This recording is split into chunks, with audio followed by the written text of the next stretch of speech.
So I was actually there when he phoned the hospital, and he just phoned them up, said, I've got a second time mum, I trust her implicitly, she's telling me this baby's seriously ill and I can't find anything wrong with it, I want it in under observation. We'd actually been in about 3 weeks. He was then fitting 30 times a day, and the consultant came up and said, right, we've got this drug, but we've never given it to a baby before. From that first dose of that drug, he didn't have another seizure for 18 months. So he was plastered all over the news, miracle drug helps baby. About 2 weeks into the stay, I asked, what is wrong with him? And they said, well, we're not quite sure.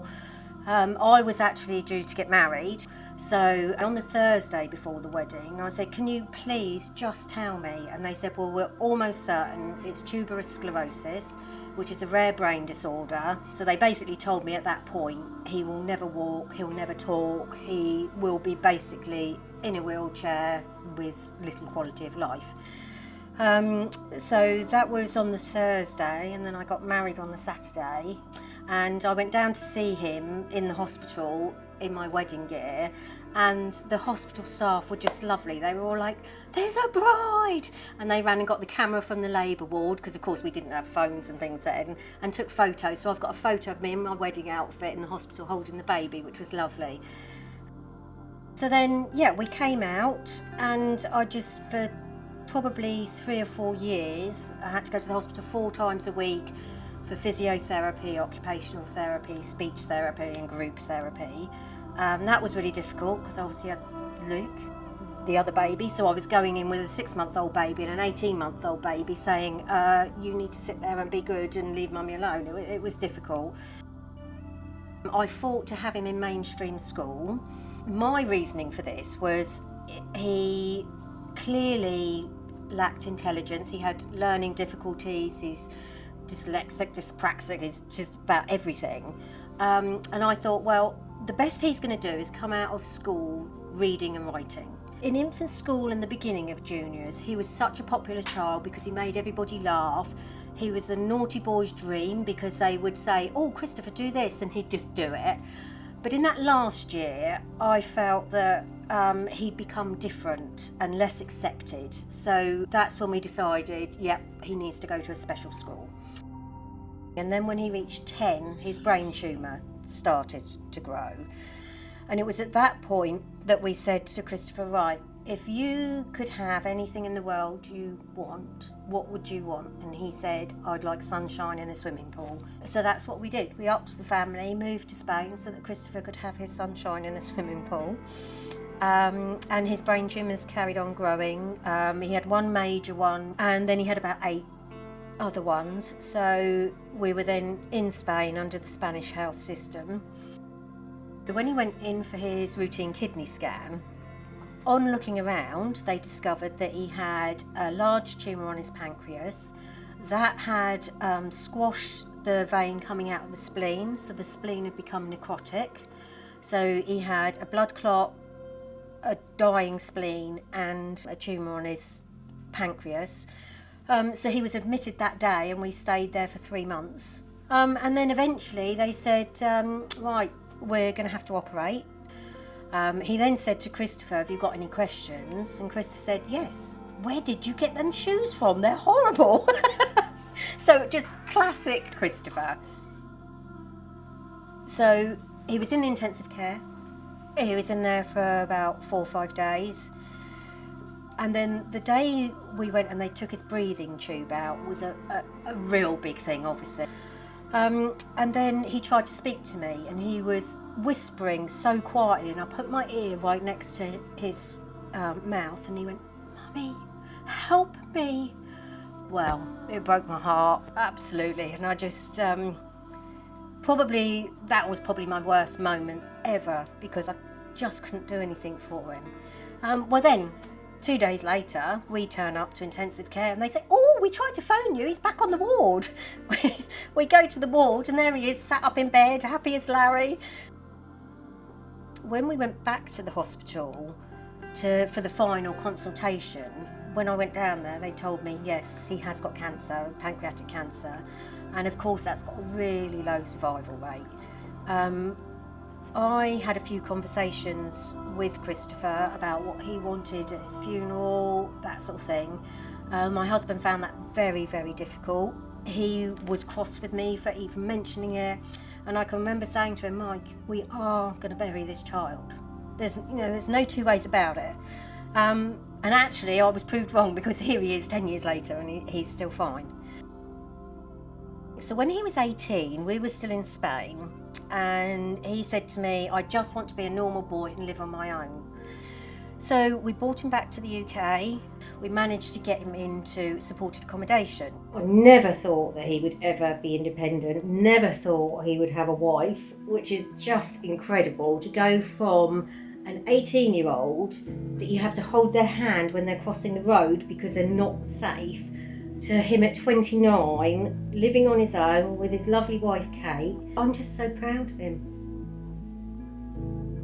I've always looked at life as, well, you don't know what's going to happen. Tomorrow you could get run over by a bus.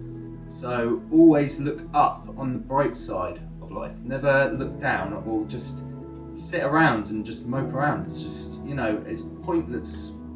Doctors basically said from the very beginning, oh, he's going to turn out as a vegetable. Oh, he's going to die from cancer. Oh, he's going to die from pneumonia.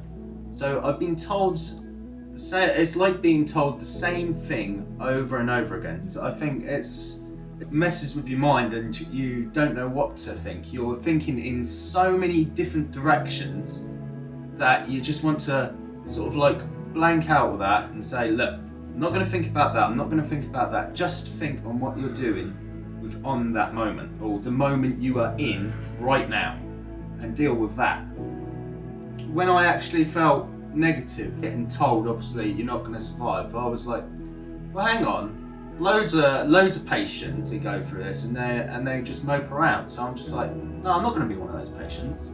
I'm actually going to survive this, and I'm going to actually go through this. Because I've dealt through those problems and come out the other side, I actually think to myself, I've done that, so nothing else is, going to get in my way. Mum, she's always been arty. I think I actually watched Mum over the years when I was little, and watching her draw stuff, and then I picked up a pencil and a paintbrush and had a go, and I thought, this is actually really cool. That's probably actually how I very first started with my art, and it sort of just progressed from there, especially when I left home when I was 18. I wanted to do like an art course, and we went to so many different colleges, and like one of them was a gardening college. That was something else. They were like, oh, why don't you just join the gardening? And I was like, no. Mum and Dad actually looked at me that day and went, do you want to do this? And I was like, no. It's like, get me out of here. Straight away. So we just ran straight out. I left college without anything in place, like work-wise. And I got this call from Debbie, who used to be the head of department, but she left the head of department to actually do right to work, what I actually work for now. And she said, do you want to be team leader and an art teacher's assistant to help people with disabilities and do artwork and to sell your artwork as well, because I love your artwork so much. They gave me a class award for, I think it was the best supported volunteer. So I always think that there is no difference between people with, or myself, with disabilities or with no disabilities. I think that you can just like get on with it, and maybe you need extra support in areas, but you can always learn as much as that person. There is absolutely no difference. Kate was one of the most shyest people you could ever meet. She would sit in the corner and not talk to hardly anyone, and she would whisper like that, just in the corner, just sitting like that.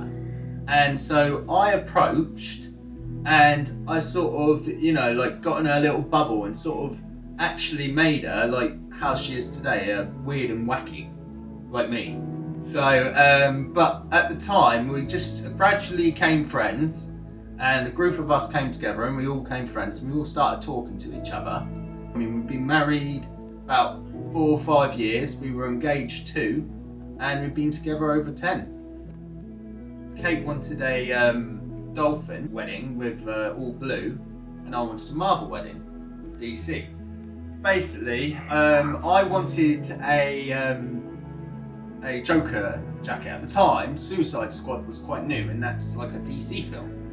And I really liked the look of the jacket, and Mum went, "No, you're not having that jacket, it's not gonna work." Kate wanted the blue wedding dress, and Kate's mum was like, "Oh, blue wedding dress? Why would you want a blue wedding dress?" We fought for that so many times that they gave in. We had over about 250 people come to our wedding. We had a honeymoon in America. I said, "Have you ever been to America?" And she went, "No." And I went, "Right, we're going to go to Discovery Cove, swim with dolphins," what she wanted to do. And that was absolutely incredible. It was just such an amazing place and such an amazing experience.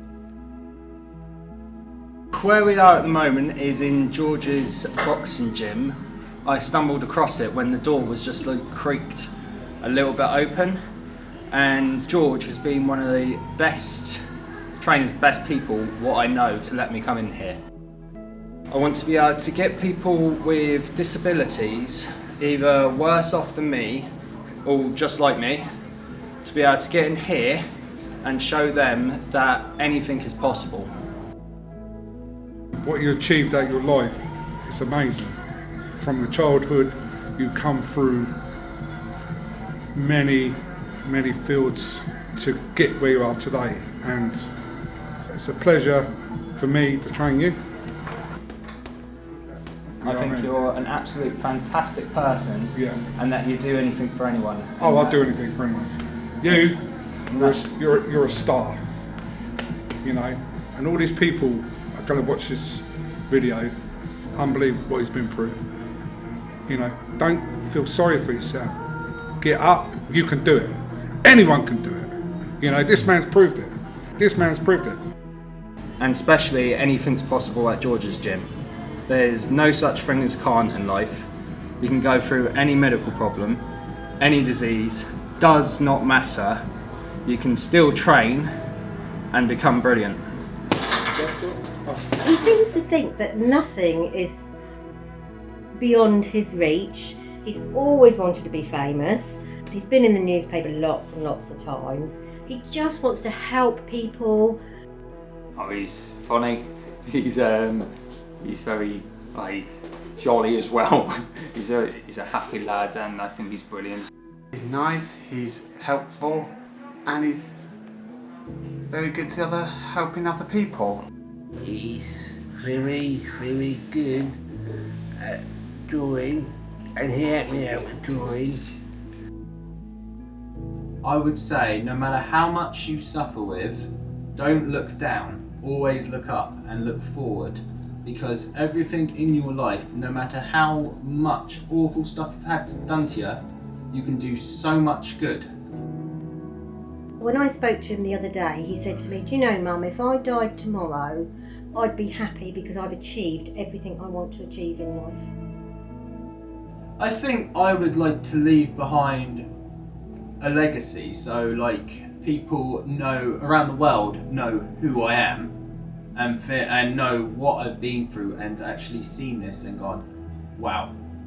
And I would also like to leave behind all the goodness what I have done to the world.